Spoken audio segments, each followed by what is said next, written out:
ఇది జీవితం. ఈ కథను రచించిన వారు శ్రీమతి డి కామేశ్వరి గారు. రుక్మిణి ఈ కాలం పిల్ల. 20 ఏళ్ళు మొన్ననే నిండాయి. బిఏ పాస్ అయింది. ఈ కాలం పిల్లల్లాగే ఆధునిక అలంకరణ మీద మోజు. చీర కట్టడం 19వ శతాబ్దపు అనాగరిక ఆడవారి లక్షణం అనుకుంటుంది. మాటకోసారి యా అంటుంది. బెల్ బాటమ్స్ తొడుక్కుని గోగో గ్లాసులు పెట్టుకుని జుత్తు పొట్టిగా కత్తిరించి రబ్బర్ బ్యాండ్తో కట్టుకుని తెలుగు సినిమాలు బోర్, హిందీ ఇంగ్లీష్ మాత్రమే చూడాలనుకునే అందరి అమ్మాయిల మనస్తత్వమే రుక్మిణిదీను. ఆమెకి జీవితం అంటే ఈస్ట్మన్ కలర్ హిందీ చిత్రం అనే అభిప్రాయం ఉంది. తెలుగు సినిమాలు బోర్ అంటుంది. కానీ ఆమె తెలుగు పత్రికలు, నవల్స్ అంటే చెవి కోసుకుంటుంది. అందుకే రచయిత్రిమణుల సీరియల్స్ కంటతా పట్టి కాచి వడపోసింది. ఆ నవలలు చదివి సినిమాలు చూసి చదివిన నవలల్లో చక్కని భావాలు, చూసిన సినిమాల్లో అందమైన సీనులు అన్నీ కలబోసి ఆలోచించి ఓ రంగుల దృశ్యకావ్యం తయారు చేసుకుంది మనసులో. తన జీవితం ఆ రకంగానే సాగుతుందని నిర్ధారించుకుంది రుక్మిణి. అన్నీ అనుకుంది. కానీ పాపం రుక్మిణికి జీవితం అంటే అందమైన హిందీ టెక్నికలర్ పిక్చర్ లాగానే ఉండదు. సత్యజిత్ రాయ్ సినిమాల లాగా కూడా కొందరి జీవితాలుంటాయని అనుకోలేదు. పాపం రుక్మిణి సత్యజిత్ రాయ్ సినిమాలు చూడలేదు. అసలు రుక్మిణికి మొదటి చిక్కు పేరుతోనే వచ్చి పడింది. ఆధునికత అంటే ఎంతో ఇష్టపడే రుక్మిణికి తన పేరు పాత చింతకాయ పచ్చడిలా కనిపించింది. ఈ తెలుగు వాళ్ళకి సీత, సుబ్బలక్ష్మి, రుక్మిణి, సూర్యకాంతం లాంటి పేర్లు తప్ప తట్టవు. తన కాలేజీలో అమ్మాయిల పేర్లు ఎంత నాజుగ్గా ఉంటాయి. సుచరిత, సుస్మిత, సీమ, సుప్రియ వగైరాలంతా ఎంత అదృష్టవంతులో. ఆఖరికి పోని ముందో వెనకో కత్తిరించి నాజుగ్గా పొట్టి చేసుకునే వీలైనా కనపడకపోయేసరికి పేరు మార్చేసుకోవాలనే అభిప్రాయానికి వచ్చేసింది రుక్మిణి. అయ్యో ఇదేం విడ్డూరమే, బుగ్గలు నొక్కుంది బామ్మ. ఆ మాట విని చాలే పిచ్చి వేషాలు మాను కసిరింది తల్లి. బామ్మ బాధపడుతుంది తల్లి అని తండ్రి. కర్మకాలి బామ్మ పేరు తనకే పెట్టాలా? బామ్మ బతికి ఉండగా తన పేరు మార్చుకోవడం ఉత్తమాట. పాపం బామ్మ మంచిదే, పేరింటి గత్తి అని తనకి తన 4 పేటల చంద్రహారం ఇచ్చింది. చక్క అది చెరిపించి ఈనాటి ఫ్యాషన్కి తగ్గట్టు దౌరగళ్ళి నెక్లెసు, వెడల్పు గాజులు, చాటంత బంగారు దుద్దులు అన్నీ సెట్టుగా చేయించుకుంటానంది. నిక్షేపం లాంటి పెద్ద గొలుసు చెరిపించక అంటూ గోల పెట్టింది బామ్మ. అదృష్టవశాత్తు ఈలోగా ఏదో సినిమాలో హీరోయిను 4 పేటల చంద్రహారం గొలుసు 2 పేటల కిందకి పొడుగ్గా పడేట్టు వేలాడదీసింది. అది చూసి మన్నాడు రుక్మిణి అలా వేసుకు వెళ్ళింది. ఆ మన్నాటి నుంచి ఆడపిల్లలంతా అమ్మల్ని బామ్మల్ని పీడించి బీరువాలో పడేసిన చంద్రహారాలు, పలకసర్లు తీసి వేసుకెళ్లడం ఆరంభించారు. చంద్రహారం ఫ్యాషన్ అయి కూర్చుంది. అలాగే పోనీ పాత పేర్లు ఫ్యాషన్ అవుతే బావుండనుకుంది రుక్మిణి. పోనీ పేరుకి ఎలాగో సరిపెట్టుకుంది. ఆఖరికి ఇష్టం వచ్చిన డ్రెస్సులైనా వేసుకొనిస్తేనా? ఇంట్లో ముచ్చటపడి బెల్ బాటమ్స్ కుట్టించుకుంటానంటే ఎవడితోనో లేచిపోతున్నంత గొడవ చేశారు. పాపం ఇదేం పోయే కాలమే, మొగాడిలాగా ప్యాంట్లు తొడుక్కుంటానంటావు, ఆడపిల్లవు, పెళ్ళిడికొచ్చిన దానివి అంటూ బామ్మ నోరు నొక్కుకోవడం. ఇదిగో అవన్నీ మనలాంటి వాళ్ళకు కాదు, ఊరికే 10 సార్లు విసిగించకు తల్లి కసుర్లు. ఆఖరికి ఏడ్చి పస్తులుండి సాధించి ఒకటి కుట్టించుకుంది రుక్మిణి. అది తొడుక్కున్నప్పుడల్లా ఇంట్లో వాళ్ళ చూపులు విసుర్లు చూసేసరికి దానిమీద మోజు కాస్త చచ్చిపోయింది రుక్మిణికి. వీళ్ళంతా 10వ శతాబ్దంలో పుట్టాల్సిన వాళ్ళు. ఈ ఇంట్లో ఉన్నన్ని రోజులు తన కర్మ ఇంతే. ఇలాంటి చోట పుట్టడం దురదృష్టం. పెళ్ళై వెళ్ళాక చూపిస్తుంది తన అభిరుచి. పెళ్ళి అయ్యాక తన కళ్ళు పండించుకోవాలని నిర్ణయించుకుంది. కానీ పెళ్లి విషయంలో కూడా రుక్మిణి ఆశలు అడియాసలు అయిపోయాయి. పాపం సినిమాలు చూసి నవలలు చదివి ఆ హీరోలాంటి హీరో, ఆజాను బాహువు, అరవింద దళాయతాక్షుడు వగైరాలున్న ఓ రూపు సిద్ధం చేసుకుంది రుక్మిణి మనసుకు. తీరా పెళ్లి చూపుల్లో సుబ్బారావుని చూసి నీళ్లు గారిపోయింది రుక్మిణి. సుబ్బారావు పేరే బాగాలేదే. ఏ రాజశేఖరమో, విజయసారథో, నళిని మోహనుడో ఎన్ని పేర్లు కావు. తన పేరు కంటే కూడా అసహ్యంగా ఉందనుకుంది రుక్మిణి. పేరు సరే, మనిషో అతడు 6 అడుగులు కాదు, 5-6 అంగుళాలు కూడా లేడు. మహా ఉంటే 5-4 ఉంటాడు.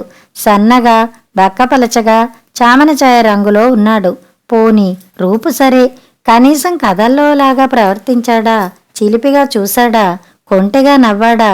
మీతో ప్రత్యేకంగా మాట్లాడాలి, అలా డ్రైవ్కి ఎడదామా అని ఆహ్వానించాడా? ఏం లేదు. తనకంటే నర్వస్గా కూర్చున్నాడు, మాటి మాటికి కళ్ళజోడు తీసి తుడుస్తూ. పెద్దవాళ్ల మాటలు వింటూ ముంగిలా కూర్చున్నాడు. ఛా అనుకుంది రుక్మిణి. నచ్చలేదు పొమ్మంది పెద్దవాళ్ళు అడగ్గానే. అంతా తెల్లబోయారు. పిచ్చి పట్టలేదు కదా అన్నట్టు చూశారు రుక్మిణి. అంతకంటే మంచి సంబంధం మరో జన్మెత్తినా తేలేం అన్నారు. పిల్లాడు బుద్ధిమంతుడు, కాలేజీలో లెక్చరర్, 600-700 తెచ్చుకుంటాడు. బాదరబందీలు లేవు. ఇంతకంటే మంచి సంబంధం తపస్సు చేసినా దొరకదు. అంతకంటే తెచ్చే తాహతూ లేదు అంటూ నచ్చచెప్పి, బతిమాలి, బెదిరించి, తిట్టి అందరూ కలిసి ఒప్పించారు రుక్మిణ్ణి. ఈ దేశంలో పుట్టిన ఆడపిల్లని ఇంతకంటే ఏం చేయగలరు అనే ఓ నవల్లో డైలాగు గుర్తు తెచ్చుకుని మోగగా రోధించి పెళ్లిపీటల మీద కూర్చుంది రుక్మిణి. సుబ్బారావు తాను ఊహించిన హీరోకి రూపంలోనే కాక ఏ విషయంలోనూ సరితూగడని రుక్మిణికి చాలా కొద్ది రోజుల్లోనే అర్థం అయిపోయింది. సుబ్బారావు మంచివాడవుగాక మంచితనం ఒక్కటి సరిపోతుందా? ఆడదాన్ని ఆకట్టుకునే శక్తి ఉండొద్దు మగాడికి. పెళ్ళాం అనగానే జీతం డబ్బులు తెచ్చిచ్చి, ఏ వారానికో ఓసారి సినిమాకి తీసుకెళ్ళి, ఏ 6 నెలలకో ఓ చీర కొంటే సరిపోతుందా? పెళ్ళాం కోరేవి ఇంతేనా? రుక్మిణి ఆలోచనలివి. రుక్మిణికి అసంతృప్తి రోజు రోజుకి పెరిగిపోతోంది. సుబ్బారావు ప్రతి చర్యలో తన హీరో నీడన్నా ఎక్కడన్నా కనిపిస్తుందేమోనని ఆరాటంగా వెతికేది. సుబ్బారావు అదేం గుర్తించేవాడు కాడు. గుర్తించాలని తెలియదు కూడా అతనికి. ఏదో వేళకింత తిని కాలేజీకి వెళ్ళి పాఠాలు చెప్పుకుని మిగతా సమయంలో డాక్టరేట్ తెచ్చుకోవడానికి థీసిస్ రాస్తున్నాడేమో. ఎప్పుడు ఏ లైబ్రరీలోనో పుస్తకాలు వెతుక్కుంటూ ఆ పుస్తకాలు ఇంటికి తెచ్చుకుని తలదూర్చుకుంటాడు. అలాంటి సమయాల్లో రుక్మిణికి ఒళ్ళు మండుకొస్తుంటుంది. ఇదేం మనిషి, కొత్త పెళ్ళాంతో సరసాలాడాలని, సినిమాలో మాదిరి మల్లెపూలు తెచ్చి పెళ్ళాం జడలో తుర్మాలని, సాయంత్రాలు ఏ డాబా మీదో ఒళ్ళో తలపెట్టుకు పడుకుని కబుర్లు చెప్పాలని, వంటింట్లో పెళ్ళాం కొంగు పట్టుకు తిరగాలని, అన్నం తింటూ ఒకరి నోట్లో ఒకరు తినిపించుకోవడాలు వగైరా సరదాలుంటాయని ఈ పురుష పొంగవుడికి తెలీదా అని కోపంతో పాటు ఉక్రోషం వచ్చేది. పోనీ హీరోలా కాకపోయినా హీరో గుణాలన్నా ఉంటే సరిపెట్టుకునేది. పెద్ద ఛాతీ కాకపోయినా ఆ బక్క ఛాతీ మీదే తల అంచి మైమరుద్దామనుకుంది. కానీ ఆ మహానుభావుడు అవకాశం ఇస్తేనా? చూసి చూసి లాభం లేదని అతన్ని తనకు అనుగుణంగా సంస్కరించడానికి పూనుకుంది. ముద్దులు గునుస్తూ గోముగా దగ్గర చేరే రుక్మిణ్ణి వింతగా చూసేవాడు. కాలేజీ నుంచి వస్తూ మల్లెపూలు తెమ్మంది. వీధిలోకి రావు అన్నాడు అమాయకంగా. రావు అంది కఠినంగా. నిజం కామోస్ అనుకుని పాపం తెచ్చాడు సుబ్బారావు. ఇవిగో పూలు తెమ్మన్నావుగా అంటూ పొట్లం టేబుల్ మీద పడేశాడు. నేనే పెడతానంటూ దగ్గరికి లాక్కుని జడలో దండ తురిమి వాసన చూసే నెపంతో దగ్గరికి లాక్కుని పూల వాసన ఆగ్రహణంతో ఆ మత్తులో ఓ ముద్దు ఇవ్వాలని తెలియని సుబ్బారావుని చూసేసరికి తిక్కరేగి పూలు విసిరేసింది రుక్మిణి. విసిరేసినట్టు గమనించని, తెచ్చిన పూలు పెట్టుకోలేదని గుర్తించని ఆ మొగుణ్ణి ఏం చెయ్యాలో అర్థం కాలేదు రుక్మిణికి. డాబా మీద కూర్చుందామా అంది ఓ రోజు రుక్మిణి. పేపర్ చూస్తూ తలెత్తి ఎందుకు అన్నాడు. అంతలోనే రుక్మిణి మొహం ముడుచుకోవడం చూసి సరే పద అంటూ పేపర్తో సహా బయలుదేరి అక్కడ పిట్టగోడెక్కి పేపర్ చదవడం పూర్తి చేసి తలెత్తేసరికి రుక్మిణి లేదక్కడ. పబ్లిక్ గార్డెన్ షికారుకెళ్ళి కను చీకటి వేళలో జంటగా చెట్టా పట్టాలేసుకుని ఎవరూ చూడకుండా దగ్గరికి లాక్కుని చిలిపిగా అల్లరిగా నవ్వని సుబ్బారావుని ఏం చెయ్యాలో అర్థం కాలేదు రుక్మిణికి. భోంచేస్తూ కూడా దిక్కుమాలిన థీసిస్ గురించి ఆలోచిస్తూ పరధ్యానంగా అన్నం తింటాడు సుబ్బారావు. పోనీ మనిషి సరే. ఇంట్లో రుక్మిణి ఊహించిన ఊహలకి జరుగుతున్న దానికి ఏం పోలిక కనిపించలేదు. కాపురానికి రాగానే 2.5 గదుల వాటా చూడగానే నిరుత్సాహపడింది రుక్మిణి. పెద్ద సినిమా సెట్టింగ్లా లేకపోయినా కనీసం ఇల్లు అన్నాక ఓ సోఫా సెట్టు, ఓ dressing table, dining table, fridge వగైరా లేకపోతే ఎలా? ముందు గదిలో 4 పేం కుర్చీలు, బల్ల మీద రేడియో, పడక గదిలో 2 నవారు మంచాలు, బట్టల స్టాండు, మిగతాది వంటిల్లు. 2 పీటలు దర్శనమిచ్చాయి రుక్మిణికి. ఛా, ఈ మనుష్యులకి టేస్ట్ లేదు బొత్తిగా అనుకుంది. కాపురానికి వచ్చిన 4వ రోజే ఆ ఇల్లు బాగులేదని, మరో ఇంటికి మారాలని, సోఫా సెట్టు వగైరాల్ని కొనాలని ఆర్డర్ జారీ చేసింది. సుబ్బారావు ఆశ్చర్యంగా డబ్బేది అన్నాడు. జీతం ఏం చేస్తున్నారు అంటూ దబాయించింది. కాలేజీ లెక్చరర్కి 2000 జీతం ఇవ్వరు అని నవ్వాడు సుబ్బారావు. రుక్మిణికి ఉడుకుమోత్తనం వచ్చింది. చేత కాకపోతే సరి అంది ఉక్రోషంగా. ఈ నెల నుంచి జీతం నీకే ఇస్తాగా, సోఫాలే కొంటావో ఫ్రిడ్జ్లే కొంటావో నీ ఇష్టం అన్నాడు సుబ్బారావు నవ్వుతూ. పాపం సుబ్బారావు ఎప్పుడూ నవ్వుతూనే ఉంటాడు. అది శాంతమూర్తి. రుక్మిణికి ఆ శాంతం, ఆ చిరునవ్వు అన్నీ చూస్తే చేతకానివాడి లక్షణాల్లాగా, మొద్దబ్బాయి అవతారంలాగా అనిపిస్తుంది. కానీ మంచితనం అనిపించదు. రుక్మిణి అన్నిటికీ దుమదుమలాడుతూ చిర్రుబుర్రుమని ఎందుకుంటుందో సుబ్బారావుకి తెలియదు. కొన్నాళ్లు చూసి స్వభావం కాబోలనుకున్నాడు. ఆ తర్వాత రుక్మిణి గొణుగుడు, కసుర్లు విసుర్లు పట్టించుకోవడం మానేశాడు. దేశి స్వంకతో ఇంటికి ఆలస్యంగా రావడం, ఇంట్లో ఉన్నంతసేపు పుస్తకాలు రిఫర్ చేసుకుంటూ కూర్చోవడం మొదలెట్టాడు. అతన్ని సంస్కరించి సినిమా హీరోని చేద్దామనుకుంటే అసలుకే మోసం వచ్చి సుబ్బారావు మరింత బుద్ధావతారం అయిపోయినందుకు రుక్మిణికి కోపం అవధులు దాటింది. ఆ కోపం పనిచేయకపోయేసరికి ఓ విరక్తి, నిర్లిప్తత ఆవరించింది రుక్మిణ్ణి. ఈ బతుకింతే, అందరి జీవితాలు ఇంతే, నాలాంటి దురదృష్టం ఏ ఆడదానికి వద్దు భగవాన్, ఏ పాపం చేశానని నా కలలు చేశాడు దేవుడు మొదలైన డైలాగులు రోజుకి అనేక సందర్భాల్లో వల్లిస్తుండేది. భోంచేస్తూ పరధ్యానంగా నెత్తిన చేతులు పెట్టుకు ఆలోచిస్తూ వేడి నిట్టూర్పులు కార్చేది. జుట్టు దువ్వుకోకుండా, మొహం కడుక్కోకుండా సాయంత్రం సుబ్బారావు వచ్చేసరికి జిడ్డు మొహం వేసుకు నీరసంగా కనిపించేది. సుబ్బారావు అదే అలా ఉన్నావంటే ఇంకెలా ఉంటాననేది విసుగ్గా.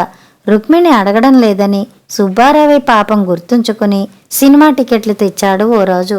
సినిమా కూడానా నా బతుక్కి అని మూలిగింది రుక్మిణి. షికారుకెళదామంటే షికారు వెళ్లే మొహాలే లెండి అని దెప్పేది.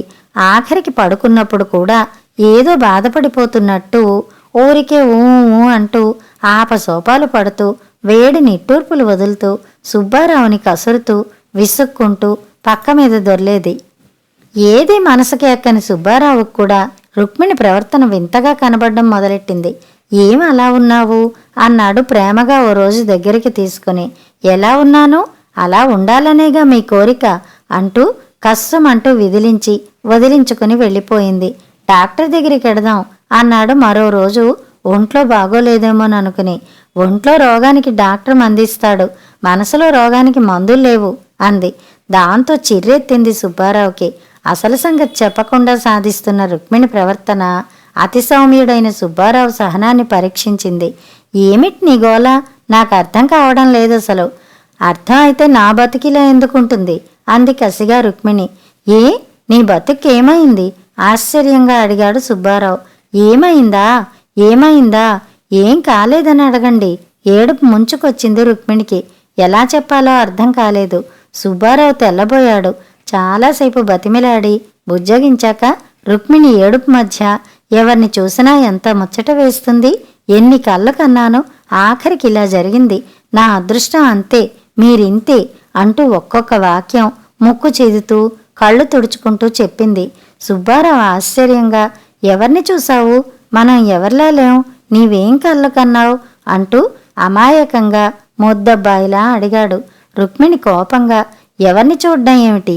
ఎన్ని సినిమాలు చూశానో, ఎన్ని నవళ్ళు చదివానో, ఎవరూ మనలా లేరు. సుబ్బారావు ఇంకా అమాయకంగా, ఇది సినిమా కాదుగా, నటించడానికి ఇది జీవితం అన్నాడు. ఓ 3 గంటలు కనుక అలా కనిపిస్తారు మనకు అని కూడా చేర్చాడు. అమాయకంగా అన్న రుక్మిణికి గట్టిగా తగిలింది దెబ్బ. చాలండి, సినిమాయే కాదు, ఎవరిని చూసినా ఎంతో ముచ్చట వేస్తుంది. మీలా ఏ మొగుడు ఉండడు గట్టిగా నొక్కి అంది. ఆ దూరం నుంచి చూసి మనల్ని అంతా అలాగే అనుకుంటారు. ఇంతకీ నన్నేం చేయమంటావు? కాలేజీ మానేసి ఇంట్లో కూర్చుని డ్యూయెట్లు పాడుకుందామా అన్నాడు. అమాయకుడు అనుకున్న సుబ్బారావు ఆ మాత్రం తెలివిగా మాట్లాడేసరికి జవాబు చెప్పలేక ఉక్రోషం వచ్చింది రుక్మిణికి. చురచురా చూసి లేచి వెళ్ళిపోయింది. రుక్మిణి వ్యవహారం అర్థం అయ్యాక, ఆమె గొణుగుడికి అర్థం బోధపడ్డాక అసలు పట్టించుకోవడం మానేశాడు సుబ్బారావు. ఆ రోజు రుక్మిణి పుట్టినరోజు. సుబ్బారావుకి రుక్మిణి పుట్టినరోజు అన్న సంగతి గుర్తులేదు. అదే కాపరానికి వచ్చాక మొదటి పుట్టినరోజేమో. అతనికి ఎప్పుడో పెళ్లిలో జాతకంతో ఇచ్చిన బర్త్డేట్ జ్ఞాపకం లేని మాట నిజమే. కానీ రుక్మిణికి ఆ విషయం చాలా పెద్ద అపరాధంలాగే, క్షమార్హం లేని నేరంలా తోచింది. పెళ్ళైనాక 6 నెలలకి వచ్చిన తన పుట్టినరోజుని ఇంత నిర్లక్ష్యం చేస్తాడా? ఇదే ఏ సినిమాలో, నవల్లో అయితే ఎంత వేడుక చేస్తారు, ఎంత అపురూపంగా చూస్తారు. కొత్త చీర తెచ్చి చీర కట్టుకునే వరకు ప్రాణం తీసి, కట్టుకున్నాక ముద్దులతో ముంచెత్తి స్వీటు హాటు కొని తెచ్చి, పూలు తెచ్చి సినిమాకి తీసుకెళ్ళి ఎంత హడావిడి చేస్తారు. ఏం లేదు, తన ఊహలన్నీ ఒక్కొక్కటి ఇలా గాలిలో తేలిపోవలసిందేనా? రుక్మిణి భరించలేకపోయింది. ఏదో రాసుకుంటున్న సుబ్బారావు దగ్గరికెళ్ళి దూకుడుగా, ఉపోద్ఘాతం లేకుండా, నాకు డైవోర్స్ కావాలి అంది తీక్షణంగా. అలాగే అన్నాడు రాసుకుంటూ సుబ్బారావు పరధ్యానంగా. రుక్మిణి మామూలు ధోరణి అలవాటై ఏదో అనుకుని. ఆ జవాబుకి రుక్మిణి ఒళ్ళు ఎన్నడూ మండనంత మండింది. ఒక్క ఉదుటున టేబుల్ మీద పుస్తకాలు, కాగితాలు లాక్కుని విసిరేసింది. సుబ్బారావు తెల్లబోయాడు. వెంటనే నాకు డైవోర్స్ ఇవ్వండి అంది. ఎందుకు? తెల్లబోయాడు సుబ్బారావు. ఎందుకా? మీలాంటి మొగుడితో ఏ ఆడది కాపరం చెయ్యలేదు కనుక. ఈ కాపరం చేసే కంటే దేనిలోనన్నా పడి చావడం మంచిది అంటూ ఉక్రోషంగా కసిగా మొదలుపెట్టి ఏడుపులోకి దింపి నానా మాటలు అంది రుక్మిణి. పాపం సుబ్బారావు నొచ్చుకున్నాడు. తన అపరాధం ఏమిటో చెప్పమంటూ బతిమిలాడాడు. అరగంట బతిమాలించుకుని అరగంట ఏడిచి అసలు విషయం చెప్పింది. నిజంగానే మర్చిపోయానంటూ బాధపడి క్షమించమంటూ ప్రాధేయపడ్డాడు సుబ్బారావు. అప్పటికప్పుడు బజారుకెళ్ళి చీర తెచ్చి రుక్మిణ్ణి ప్రసన్నురాల్ని చేసుకోవడానికి చాలా టైం పట్టింది అతనికి. అప్పటినుంచి డైవోర్స్ ఆయుధం ప్రయోగించడం మొదలుపెట్టింది కోపం వచ్చినప్పుడల్లా. మొదట్లో బతిమిలాడుకుని ప్రసన్నురాల్ని చేసుకునేవాడు సుబ్బారావు. రాను రాను అది ఉత్త బెదిరింపనే అర్థం అయిపోయి అలాగేలే అనడం మొదలుపెట్టాడు. ఏదో చదువుతూనో రాస్తూనో పరధ్యానంగా. దాంతో ఈ మొగుడింతే, ఈ సంసారం ఇంతే, నా అదృష్టం ఇంతే, ఈ బతుకింతే అనుకుంటూ నిర్లిప్తంగా బతకసాగింది రుక్మిణి. గిర్రున ఏడాది తిరిగేసరికి రుక్మిణి తల్లి అయింది. కడుపుతో ఉన్నప్పుడు నవలల్లో, సినిమాల్లోలా అపురూపంగా చూశాడా మొగుడు. అయ్యో రామ, డాక్టర్ దగ్గరికి పరిగెత్తడం తప్ప గర్భిణీ స్త్రీని ఆనందంగా ఉంచడం తెలిసేడిస్తే కదా అనుకుంది రుక్మిణి విరక్తిగా. కొడుకు పుట్టాక ఆఖరికి వాడైనా అడ్వర్టైజ్మెంట్ బేబీలా ఉన్నాడా? బంతిలా ఆడుతూ బోసి నవ్వులు చిందించే బాబు. వాణ్ణి చూస్తూ మురుస్తూ తామిద్దరు. రుక్మిణి కల్లో ఆ విషయంలోనూ తీరలేదు. పిల్లవాడు చాలా నీరసంగా, ఎప్పుడూ ఏడుస్తూ, ఏదో తెగుళ్లతో, ఎప్పుడూ విరోచనాలో, జలుబో దగ్గో ఏదో ఒకటితో గీ అంటూ ఏడవడం. రోజంతా వాడి ఉచ్చగుడ్డలు మార్చడం తప్ప వాడి నవ్వు లేదు. వాణ్ణి చూసి తామిద్దరూ మురవడం లేదు. అన్నీ ఏ సినిమాలోనో చూసి మురవాల్సిందే, ఈ జన్మకింతే అనుకుంది రుక్మిణి నిట్టూరుస్తూ. అన్ని విధాలా తన జీవితం పాడైపోయిందన్న బాధ, అసంతృప్తి రుక్మిణ్ణి రోజు రోజుకి వశపరుచుకుంది. దాంతో ఏదో నిరాశ, నిస్పృహ. ఆ నిరాశతో శృతి మించి కోపం, చిరాకు. తాను బాధపడుతూ సుబ్బారావుకు కూడా శాంతి లేకుండా చేసింది. ఆ రోజు పిల్లాడి పక్కబట్టలు మారుస్తూ తెగ విసుక్కుంటూ, వాణ్ణి తిడుతూ, తన్ని తిట్టుకుంటూ, ఛా ఈ వెధవ పుట్టాడు, పోదామన్నా వీలు లేకుండా హాయిగా నా ఇష్టం వచ్చిన చోటికి పోయి ఏదో ఉద్యోగం చేసుకు బతుకుదామన్నా వీడొకడు నా ప్రాణానికి, ఎక్కడ సుఖపడిపోతానో అని పుట్టుకొచ్చాడు అంటూ ఆ చిరాకులో ఏడుస్తున్న పిల్లాడిని ఎత్తి కుదేసింది. పక్కనే ఏదో రాసుకుంటున్న సుబ్బారావు సాధారణంగా రుక్మిణి గోల విన్నా పట్టించుకోని సుబ్బారావుకు కూడా ఆ వరస చూసేసరికి అంత శాంతమూర్తికి తిక్కరేగింది. చర్రున లేచి రుక్మిణి చేతిలోంచి పిల్లాడిని లాగేసుకున్నాడు. పో, ఈ తక్షణమే ఇంట్లోంచి పో, నీకు స్వేచ్ఛ ఇచ్చేశాను. విడాకులు లేకుండానే నీకు పిల్లాడి బాధ్యత అక్కర్లేదు, నేను చూసుకోగలను. ముందు నా ఇంట్లోంచి కదులు, వెళ్ళి నవళ్ళు చదువుకుంటూ సినిమాలు చూసుకుంటూ కలల్లో బతుకు అంటూ కోపంతో ఊగిపోతూ అరిచాడు. ఎన్నడూ చూడని సుబ్బారావు అవతారం చూసి ఆ కేకలకి రుక్మిణి ఒక్క క్షణం బిక్కచచ్చిపోయింది. అలా మాట్లాడేసరికి ఏం అనాలో తెలియక వెర్రిమొహం పెట్టింది. తర్వాత పౌరుషంగా బింకంగా, బాబును వదిలి వెళ్ళలేననే కదూ ఇంత ధైర్యంగా పొమ్మంటున్నారు, ఇన్నాళ్లు లేంది ఇప్పుడు ఎలాగో వాడిని వదిలి వెళ్ళనని తెలిసే వెళ్ళమని చెప్తున్నారు. దేవుడు తల్లి హృదయాన్ని ఇంత మాతృత్వంతో మమత్తో ఎందుకు నింపాడు? అందుకే అలసైపోయాను. నోర్ముయ్, వెధవ డైలాగులు వల్లించకు, ఇది సినిమా కాదు. వెళ్ళలేవని తెలుసు గనక వెడతాన్ని బెదిరించకుండా నోరు మూసుకు పడి ఉండు. అంతేకాని నీ సినిమా డైలాగులు ఈ రోజు నుంచి వినిపిస్తే తీట వదిలిస్తా. ఆ సినిమాలు చూడ్డానికి, నవళ్ళు కొనడానికి కూడా డబ్బుండాలని తెలుసుకుని ఏడు. ఆ డబ్బు నేను సంపాదించాలని ఇంట్లో నీ కొంగు పట్టుకు డ్యూయట్లు పాడితే ఎవ్వడూ డబ్బులు ఇవ్వడని ఇంగిత జ్ఞానం నేర్చుకో. వ్యధాచెత్తంతా చదివి అతి తెలివికి పోయి నీవేడుస్తూ నన్నేడిపిస్తున్నావు. జీవితం అంటే ప్రేమ కబుర్లు డ్యూయట్లే కాక ఏడుపులు, రోగాలు వగైరా అని కూడా తెలుసుకో. నోరు మూసుకుని ఉన్నదాంతో సంతృప్తి పడ్డం నేర్చుకుంటే సుఖపడతావు, లేకపోతే ఇలాగే ఏడుస్తావు. జాగ్రత్త. మళ్ళీ పిచ్చివాగుడు వాగావంటే నా తడాకా చూపిస్తా. పూనకం వచ్చిన వాడిలా ఆవేశంగా దులిపేసి విసవిస వెళ్ళిపోయాడు బయటికి. ఒక్క క్షణం అది కలో నిజమో అర్థం కాలేదు రుక్మిణికి. నిజమే అనే అర్థం అయ్యాక పిల్లాడిని గుండెలకి హత్తుకుని మా బతుకులు ఇంతేరా నాయనా అంటూ భోరుమని ఏడ్చింది. సుబ్బారావు మాటలు అర్థమయ్యాయో లేదో గాని ఆ రోజు నుంచి సుబ్బారావు ఎదుటిపడి ఏమీ అనడం మానేసింది రుక్మిణి. కథ సమాప్తం.